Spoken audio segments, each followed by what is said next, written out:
PM ശ്രീയിൽ അടിതെറ്റുമോ UDF-ന്? കഴിഞ്ഞ ഇടതുപക്ഷ സർക്കാർ ഭരണത്തിൽ അന്നത്തെ വിദ്യാഭ്യാസ വകുപ്പ് PM ശ്രീയിൽ ഒപ്പുവെച്ചിരുന്നു. ഒരുതരം ഗീവ് ആൻഡ് ടേക്ക് പോളിസി പോലെ. ഏറെ താമസിയാതെ രഹസ്യം പുറത്താവുകയും അന്നത്തെ പ്രതിപക്ഷം ശക്തമായ എതിർപ്പുമായി രംഗത്ത് വരികയും ചെയ്തു. PM ശ്രീയിൽ അന്നത്തെ ഇടത് സർക്കാർ ഒപ്പിടുക വഴി NEP എന്ന 2020 കേന്ദ്ര വിദ്യാഭ്യാസ നയം കേരളത്തിൽ ഇടതുഭരണം നടപ്പിലാക്കാൻ പോവുകയാണെന്നും അതുവഴി കേന്ദ്ര ഗവൺമെന്റിന്റെ ഹിന്ദുത്വ അജണ്ട വിദ്യാഭ്യാസത്തിലൂടെ കേരളത്തിൽ അടിച്ചേൽപ്പിക്കാനുള്ള ശ്രമമാണെന്നുമായിരുന്നു അന്ന് UDF-ന്റെ വാദം. രാജ്യത്തെ തിരഞ്ഞെടുത്ത സർക്കാർ വിദ്യാലയങ്ങളെ മാതൃകാ വിദ്യാലയങ്ങളായി ഉയർത്തുകയാണ് 2022 PM ശ്രീ ലക്ഷ്യമിട്ടിരുന്നത്. മികച്ച അടിസ്ഥാന സൗകര്യങ്ങൾ, സ്മാർട്ട് ക്ലാസ് മുറികൾ, ആധുനിക ലാബുകൾ, നൈപുണ്യ വികസന പരിശീലനം, പരിസ്ഥിതി സൗഹൃദ ക്യാമ്പസുകൾ, പുതിയ അധ്യാപന രീതികൾ എന്നിവയാണ് ഇത്തരം വിദ്യാലയങ്ങളുടെ സവിശേഷതകളായി കേന്ദ്രം പറഞ്ഞിരുന്നത്. ഇങ്ങനെ തിരഞ്ഞെടുക്കുന്ന വിദ്യാലയങ്ങൾക്ക് കേന്ദ്ര സർക്കാരിന്റെ അധിക ഫണ്ട് ലഭിക്കും. ആ അധിക ഫണ്ടിന്റെ ലഭ്യത തന്നെയായിരുന്നു അന്നത്തെ ഇടത് ഗവൺമെന്റിനെ PM ശ്രീയിൽ ഒപ്പുവെക്കാൻ പ്രേരിപ്പിച്ചതും.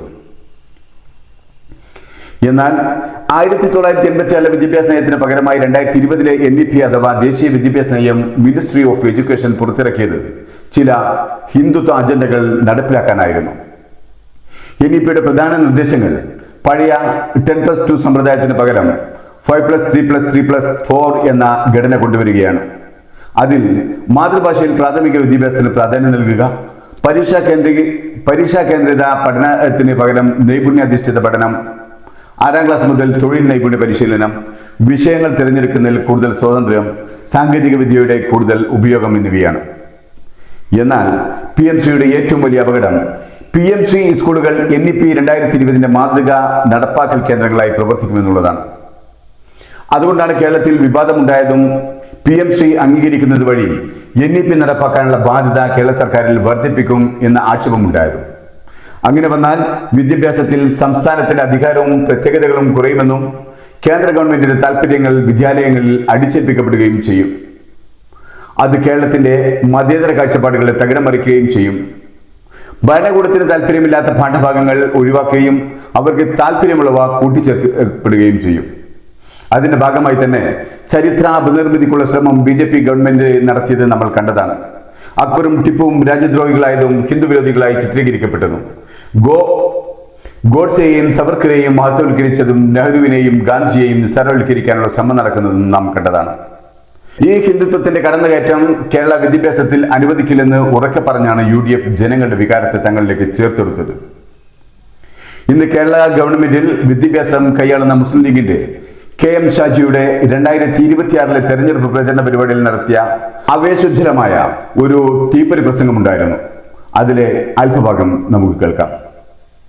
വോട്ട് തന്നു ജയിപ്പിച്ചാൽ, ഈ സർക്കാർ അധികാരത്തിൽ വന്നാൽ ഗാന്ധിജിയെ തള്ളിപ്പറയുന്ന, നെഹ്റുവിനെ താഴെ ഇറക്കുന്ന ആ പാഠപുസ്തകങ്ങളിലേക്ക് നെഹ്റു കയറി വരും, ഗാന്ധിജി കയറി വരും.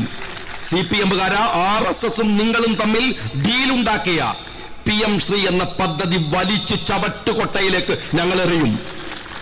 KM ഷാജിയുടെ വാക്കുകൾ എത്ര സുദൃഢവും വ്യക്തവുമാണ്.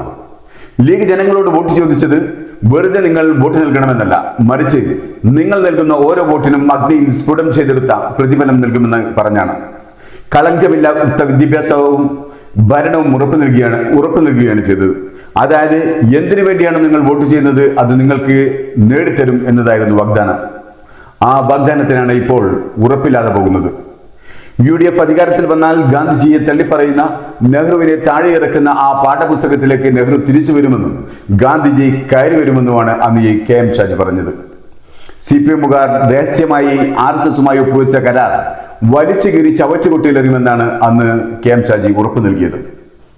ഇത് തെരഞ്ഞെടുപ്പിന് മുമ്പ് തെരഞ്ഞെടുപ്പ് ജയിക്കാനായി പറഞ്ഞ ലീഗ് നേതാവിന്റെ വാക്കുകളായിരുന്നു. എന്നാൽ തെരഞ്ഞെടുപ്പ് ജയിച്ചതിന് ശേഷം ഇന്നത്തെ വിദ്യാഭ്യാസ മന്ത്രിയായ ലീഗ് നേതാവിന്റെ വാക്കുകൾ നമുക്ക് കേൾക്കാം.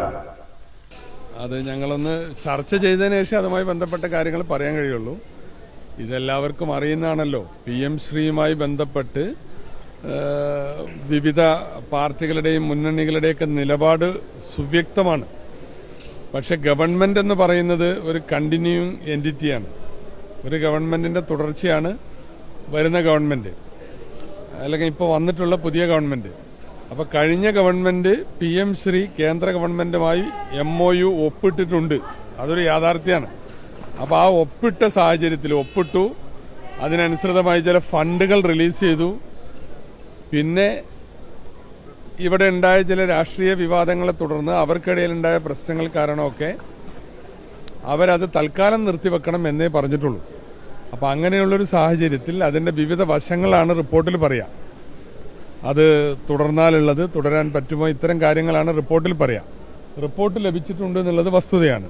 റിപ്പോർട്ട് ചോദിച്ചിരുന്നു എന്നുള്ള കാര്യം ഞാൻ ആദ്യം നിങ്ങളോട് പറഞ്ഞു. ഇപ്പോൾ റിപ്പോർട്ട് കിട്ടിയിട്ടുണ്ട്. പക്ഷേ അത് ഇനിയൊരു ചർച്ചയ്ക്ക് ശേഷമാണ് അതിലുള്ള തുടർ നടപടികളെക്കുറിച്ച് പറയാൻ സാധിക്കാം. നേരത്തെ UDF നേതാക്കളാകെ പറഞ്ഞിരുന്നത് UDF അധികാരത്തിൽ വന്നാൽ PM ശ്രീ അറബിക്കടലിൽ എറിയുമെന്നടക്കം KM സാജി പ്രസംഗിച്ചിരുന്നു. അപ്പോൾ ആ നിലയ്ക്ക് നിലപാട് പറയാൻ പറ്റില്ല. അതേ ഞാൻ പറഞ്ഞില്ലേ, ഇത് ഗവൺമെന്റുകളൊരു തുടർച്ചയാണ്. എന്താണ് നേതാവ് നിങ്ങൾക്കൊരു ഉറപ്പില്ലായിക? ആണും പെണ്ണും കെട്ട നിലവാരമില്ലാത്ത തരം താണ മറുപടിയാണ് വിദ്യാഭ്യാസ മന്ത്രി EM ശംസുദ്ദീൻ മാധ്യമപ്രവർത്തകരുടെ ചോദ്യത്തിന് മറുപടിയായി പറഞ്ഞത്. ഇപ്പോൾ പറയുന്നു ഈ ഗവൺമെന്റ് കഴിഞ്ഞ ഗവൺമെന്റിന്റെ തുടർച്ചയാണെന്ന്. കഴിഞ്ഞ ഗവൺമെന്റ് MOUവിൽ ഒപ്പുവെച്ചിട്ടുണ്ടെന്ന്. അതുകൊണ്ട് എല്ലാം പഠിച്ചും മനസ്സിലാക്കിയും വേണം പലതും പറയാനും പ്രവർത്തിക്കാനുമെന്ന്. ഞാനും ചോദിക്കട്ടെ, അധികാരം കിട്ടിയപ്പോഴാണ് നിങ്ങൾക്ക് ഈ ബുദ്ധി ഉണ്ടായത്? തെരഞ്ഞെടുപ്പ് പ്രചരണത്തിൽ തൊണ്ട പൊട്ടി കൂകിയില്ലേ PM ശ്രീ ചവറ്റുകൊട്ടയിലെറിയുമെന്ന്? അന്നൊന്നും നിങ്ങൾക്കറിയില്ലായിരുന്നു MOUവിൽ അഥവാ ധാരണാപത്രത്തിൽ ഒപ്പുവെച്ച കാര്യം. അന്നറിയില്ലായിരുന്നോ വരാൻ പോകുന്ന സർക്കാർ നിലവിലുള്ള സർക്കാരിന്റെ തുടർച്ചയാണെന്ന്? എല്ലാം അറിഞ്ഞുകൊണ്ട് നിങ്ങൾ എന്തിന് ജനങ്ങൾക്ക് വാഗ്ദാനം നൽകി? നിങ്ങളും ഇടതുപക്ഷത്തിന്റെ അതേ റൂട്ടിൽ പോകാനാണെങ്കിൽ എന്തിന് ജനങ്ങളെ വിഡ്ഢിയാക്കുന്ന വാഗ്ദാനങ്ങൾ നൽകി? PMO വലിയ ആനയോ നീലത്തിമീകരമോ ഒന്നുമല്ല. PMO റദ്ദ് ചെയ്യാനാകും.